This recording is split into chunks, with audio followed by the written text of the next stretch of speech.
Yeah, cool. Right, guys. Black Man the Traveller.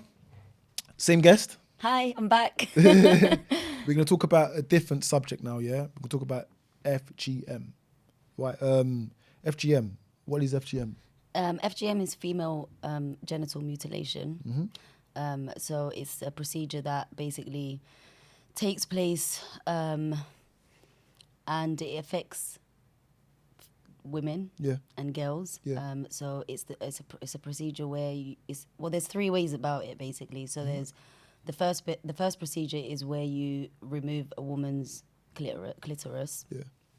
Completely to take away her sexual desires and for her to be ready for her husband. Yeah. Because that's what a woman apparently lives for. Yeah. But anyway, and then there's another one where they basically take bits of your clitoris out. Yeah. And then, or not bits, but as in they take like a part of it. Yeah. And then they take I think it's the outer labia. Yeah. And then there's another one where they take the clitoris away completely and then stitch the labia together, and then they just leave like a small tiny hole where you obviously menstruation and where you pee from.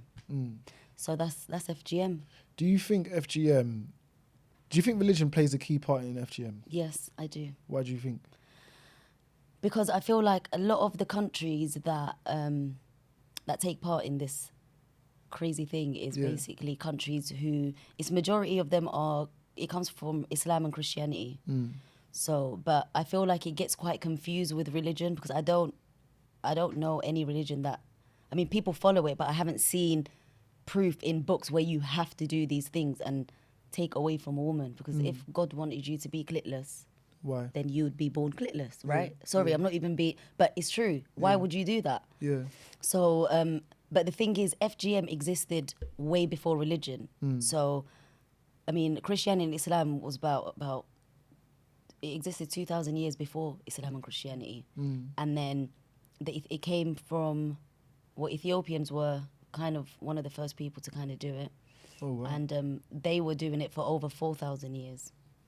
So, and the procedure is just so crazy. Like, and the thing is, it's normal in my culture as well. So it's a lot of East African countries, like, Ethiopia, Somalia, Tanzania, Kenya, India as well, actually, Kurdistan, Iran, Egypt, in Sudan, Uganda as well, all these, the Gambia, all these countries. So they basically, and it usually happens from when the girl's probably about 4 till about 11, 12 is probably the latest, because obviously then they'll be more aware and they can actually maybe speak up for themselves or run away. But a lot of the times what happens is somebody from a older respected person or like a religious person will basically take you to some random room, or there's nothing scientific about it. There's no scientific benefit, by the way. So they'll put you on a table or you're on the floor, literally pin you down against your will as a 5-year-old, get a razor and a blade and slice your clitoris, watch you in that much pain. For what? So you can preserve yourself for a man. Because apparently that's what women live for, innit? That's what we live for. So, and it's so heartbreaking because it's like, my daughter's 5 now. And the thing is, people who are related to me and that I know and who are very close to me have had those procedures done. Luckily, I escaped that. It didn't happen to me because my mum made that decision. Do you know what I mean? So it could have been. Big up your mum. Big up my mum. And it could have been that way. And I'm just like, it still happens. It still goes on. It goes on here. It goes on everywhere. And people are starting to and have been trying to raise awareness, but I feel like no one really talks about it. And the thing is, it affects you so much that quite of a percentage of women actually die in child labor because of I've seen that. Because of the procedure. And things like continuous infection. So you're always gonna have that feeling like you're missing something, or you're less than, or you can't sexually be free, or you can't enjoy yourself. And how would, especially if like when girls that were raised in this country have undergone that procedure, I mean, it's even more traumatizing because back home it's normal because they look at you like you're a strange one if you haven't had the procedure. Yeah, I find it weird. Like the culture always plays a part in our daily lifestyle. And that's why for me, I'm like, with the podcast, Culture Clash, I want to talk about all these things because I'm like, culture does play a big part. Apparently, even I was reading somewhere that they were saying that if you're not circumcised, you haven't even got the respect to be buried with your ancestors. This is before religion existed. Well, So you'd be buried separately because you're not circumcised. Does that make sense? So then I'm thinking, so as a parent, why would I now do the same thing to my child when I know how that feels? But then at the same time, that's all they know. And they've been brainwashed and manipulated into doing that to make it feel like you're normal. Because apparently if you don't do it, you're impure. But then who are you to tell me whether I'm impure or not? that comes down to culture, because I think FGM is a very it happens now, but now people are starting to understand what's going on behind closed doors. I mean, sorry, can I just, sorry to cut you, but I feel like, I mean, I'm so glad that like people are talking about it, but at the same time, by the time it happens, it's too late because it happens to the kids. It's not grown women. No one's gonna grab a big woman and say, yeah, come on, we're gonna do this. No, but it's a child who you literally have no say in it. Like you're forced. That's child exploitation to me. That's a violation of your human rights. As a child, imagine. And a lot of people feel really alone when that happens because you almost have to face those traumas. Because you know what I'm just thinking about right now is the screaming voices of those little girls. Like, it breaks my heart bad. It does. Do you think African countries need to make it illegal and ban? I mean, they say that, I mean, there's a lot of countries who are making it illegalizing it, but it still happens. It still happens. So it's just the thought of it for me, and I'm just like, and what it carries is just the traumas it carries does not even like equal to what benefits, because the only benefit it gives is from a man's perspective is the fact that you know that your woman hasn't slept with anyone else. Yeah. You're the only man who's done that. Oh, big flipping deal. Do you know what I mean? So I'm just thinking, it just doesn't make sense to me. And the thing is, there's literally they don't use any local general aesthetic, none of that. None. It's No bare. morphine, nothing. No medication, no pre or post follow-ups and nothing. It's like you get cut and on your merry-go, and you're just thinking, so how is that child supposed to feel?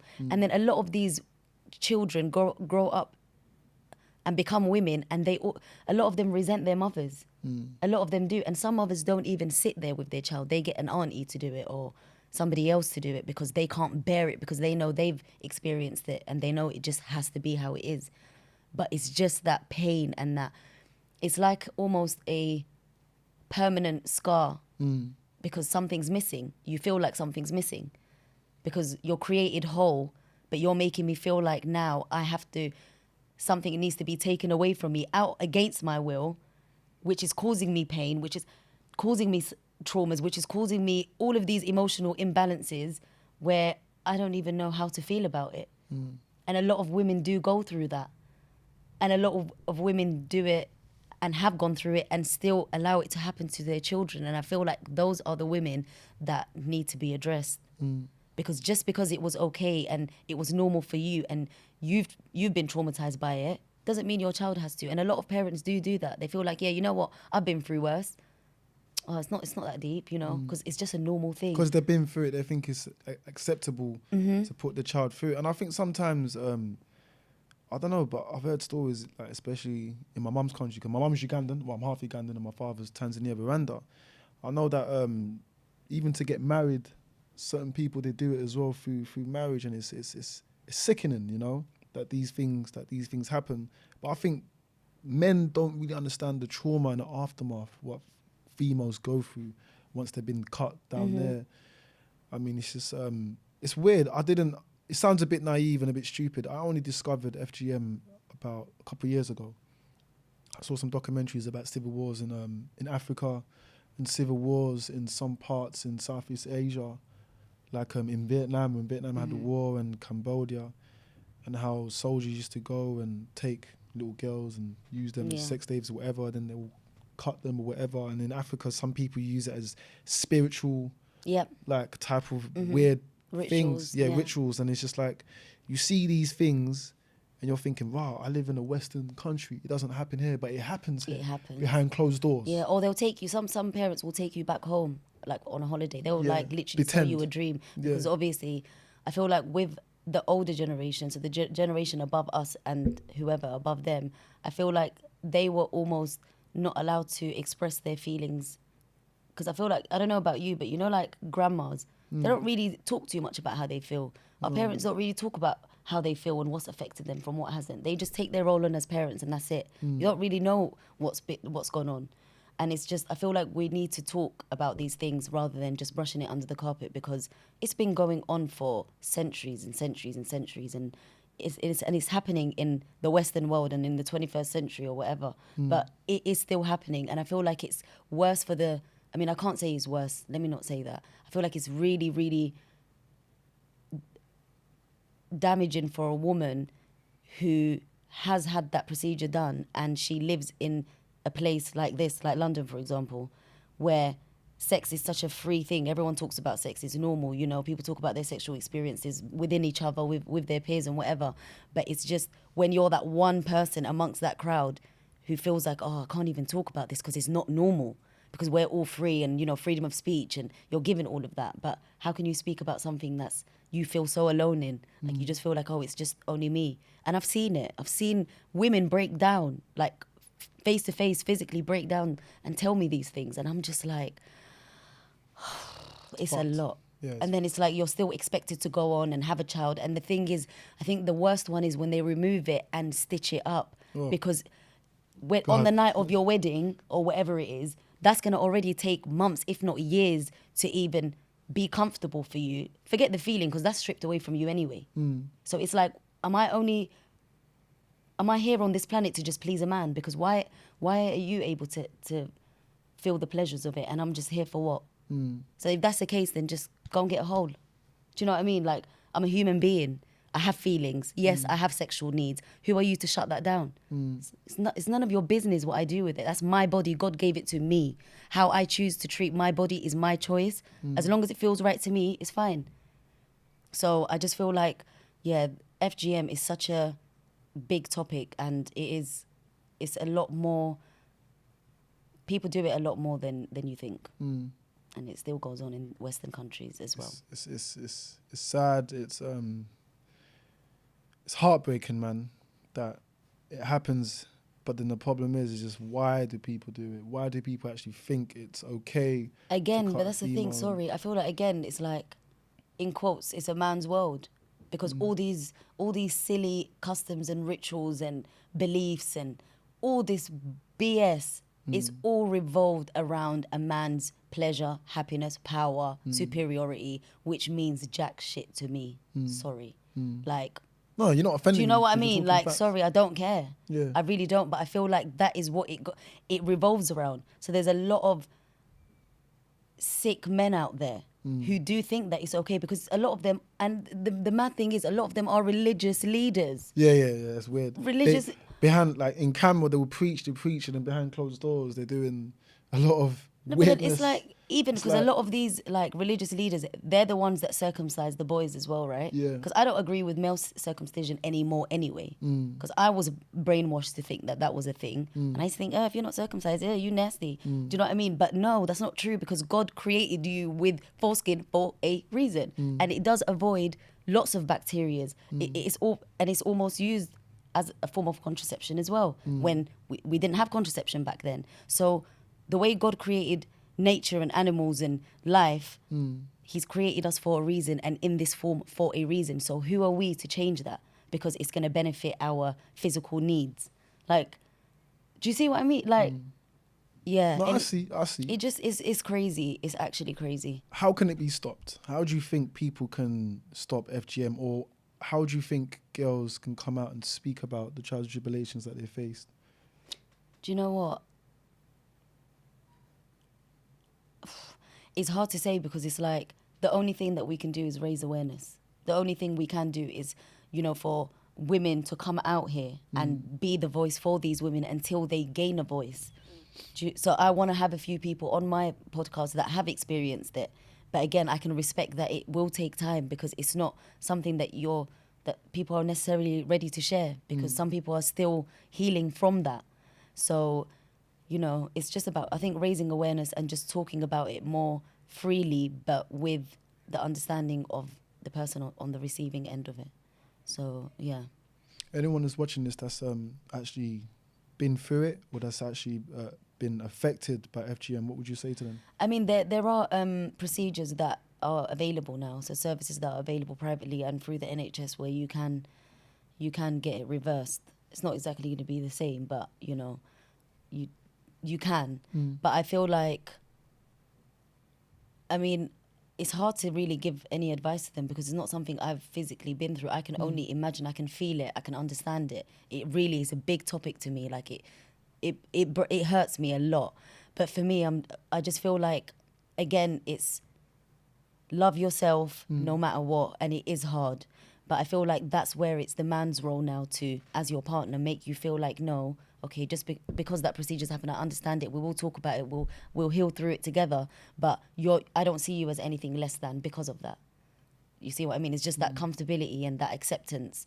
So I think, yeah, it's important for both sides to step up and just heal. It's time for healing, man. We need to heal. Like, it's crazy. Everyone's so hurt. Like, we're all hurt. And I feel like we all just need to heal. And we can only do that by healing each other, because we all need each other.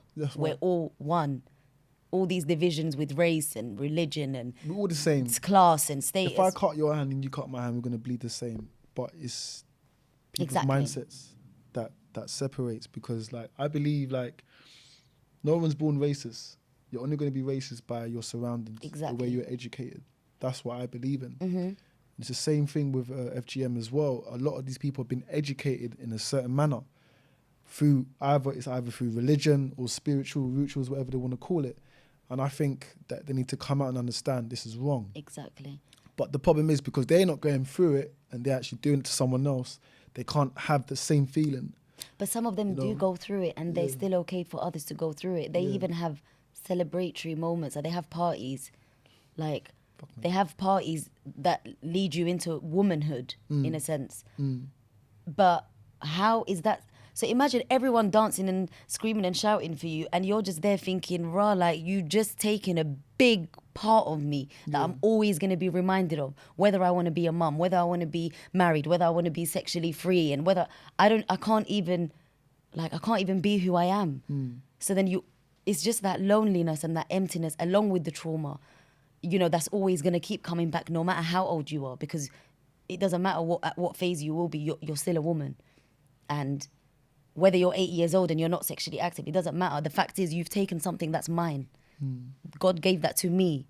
Who are you to take that from me? No one gives you the right. Nobody gives you the right. And especially, like, you're being forced, pinned down at the age of 4, 5, 6, 7. I mean, I've got a daughter. Like, I know I keep emphasizing on that. It's just, even when I didn't have a daughter, I was still passionate about it. But now I'm just like, no. Like, we should be protecting our kids, not inflicting these things onto them. But like I said, with culture, trauma starts at home. Everything we've all gone through starts at home. So we need to change from home. So eventually, I'm like, I hope it becomes a thing where the older generation can sit and have open conversations, and we can talk about it. Understand your children, understand the younger generation. I understand you. I get it. It was a cultural thing, and, you know, maybe you were manipulated, and maybe it was out of your control, and maybe you just didn't know any better. Maybe you were ignorant. Maybe, you know, you make excuses. But we are now in a time where, come on, it's either you're going to be enlightened or you're not. It's either you're going to beat it or you're not. It's either you're going to speak up or you're not. So it's like, we're at a crucial time now, and I'm like, yeah, we have to speak up. We must. And we have to speak up for the voiceless. 100%. Inspiring, man. No, I'm not going to lie to you. No, I'm just like, no, seriously, man. It's inspiring, but we don't have a lot of time. But I actually want to continue this subject with you and another podcast. This is probably going to be part 1. Yeah, hopefully. Definitely. And it will be part 2 somewhere else. Guys, this subject has to be addressed. You know what I mean? I've not experienced it, but I don't know anyone that's experienced it personally. But anyone that's experienced it, I apologize. You know what I mean? And I think guys need to understand, again, what females go through, you know. And I think FGM is a subject that has to be addressed. But anyway, is there anything else you want to say before? Yeah, before I finish, I feel like I also want to emphasize on the fact that female genital mutilation is not the same as male circumcision. But that's a topic for another day. But that's two very complete topics. And a lot of people like to put it under the same category, but it's not the same, because that within itself is completely different. And I, from what I understand, a lot of mothers circumcise their sons when they don't really have any recollection of the pain or the trauma when they're babies. Yeah. Some of them do have it when they're older, and those ones, I've seen it as well. I'm like, oh, I can't even walk, like, bless them, you know? Yeah. But for females, you've literally taken a part of them, like a big part of them. But they're both shouldn't happen. Both should be a choice. Well, I don't think any woman would have that choice, but some men might want to do that. But yeah, I feel like they're not the same thing. Deep conversations. It will continue. I hope you guys enjoyed this podcast, interview, whatever. But yeah. Conversation. Wow, conversation. Wow. Yeah. All right. Well, I don't know what to say, but it was lovely talking to you. Thank you so much for having me on. Thank you. There's a lot to talk about, and I feel like you're the first person, that I've grabbed this opportunity with. That's and, okay. Yeah, and you made me comfortable, and thank you so much. No, you made me comfortable, but I will definitely want to continue this in part 2, 100%, because I apologize if the conversation was too short. Yeah. I apologize if the audience want to see more, but I will do another part. Yeah. 100%. No problem. All right then. Bow.